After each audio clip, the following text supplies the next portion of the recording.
I'm 23. I study early childhood education.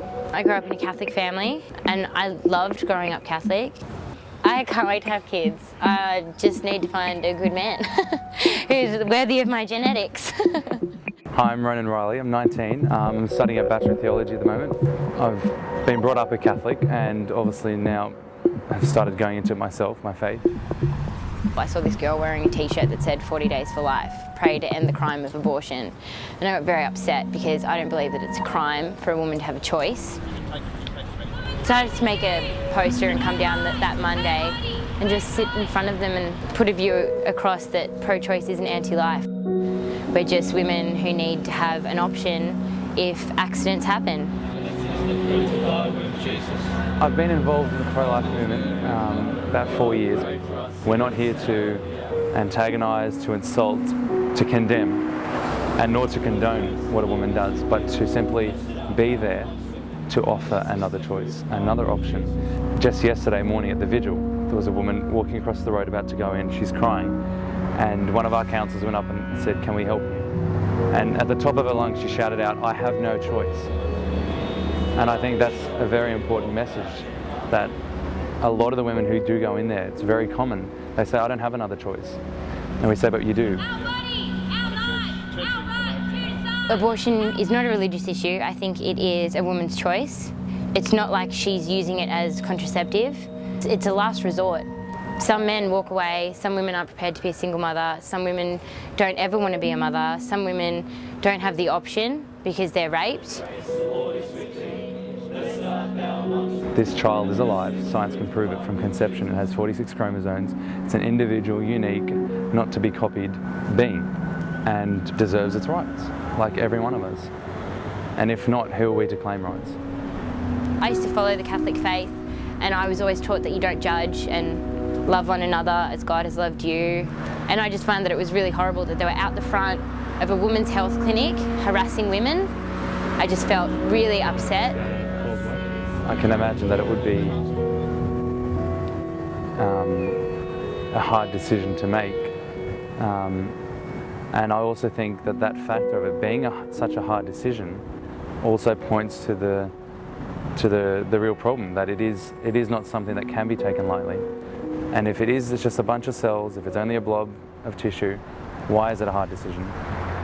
I got spat at by one of the Catholic blokes down there. I got told I was a whore, I got told I was a slut, I got told I was a murderer, and I had a man telling me he couldn't wait to punch me. And I said, "You're a sexist pig," and he said, "Yeah, I am. I'm a happy sexist pig." And I was like, okay, welcome to the 21st century, people. I mean, you take most of it and just brush it off the shoulder with the insults that fly by, and you're a misogynist and you're this and you're that, and what would you know because you're a man? You don't have a womb, you never will. I remember seeing a photo once of an American pro-life procession, and there was a man holding up a sign saying "Lost Fatherhood," and I thought that was quite strong, that message. Yeah. Not the church, not the state! Can you help us? Not the church!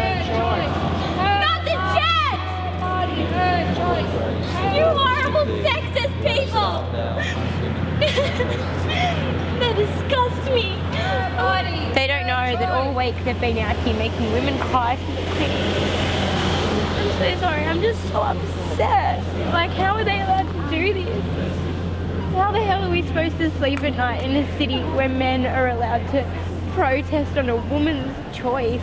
It's been very negative on their side. On our side, we've had lots of people coming up and saying, "Thank God you're here." We've seen women crying. I've had over 1,000 people come and sign a petition to decriminalise abortion in New South Wales. We still don't have women's rights in this state. And I can't sleep at night knowing that we don't have rights as women. Abortion clinics in New South Wales operate under a loophole. Abortion is still written up in the Crimes Act. You've got to go in and you've got to say, "I've got financial issues," or "I can't bring one up because I'm not psychologically prepared."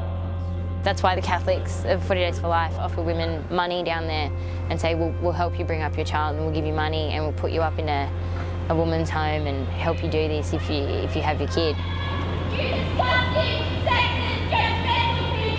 That's why we spend so much time down here, Thursday, Friday, Saturday morning, every week of the year. We've been rewarded for that with over 300 turnarounds. Last October we had a turnaround. The lady was 12 weeks pregnant and she said, I don't have the finances, I just can't do it. And we said, let us help you. And she said yes, she accepted. She had the baby about 3 weeks ago and she said on her hospital bed, thank you for stopping me from going in. That's the real point, that a woman can say thank you for helping me. Because that's what we're here for, to help. Keep your rosaries off my ovaries! You've got to be a good parent, you can't just go and have children. That's why I believe in choice, because if you don't think that you're going to be a good parent, it's probably not a good idea to have kids. If I were to spend my whole life outside this door, but only ended up helping one woman to one day hold her child and to raise it with our help, it'd be worth it. All thanks, the Lord is with thee.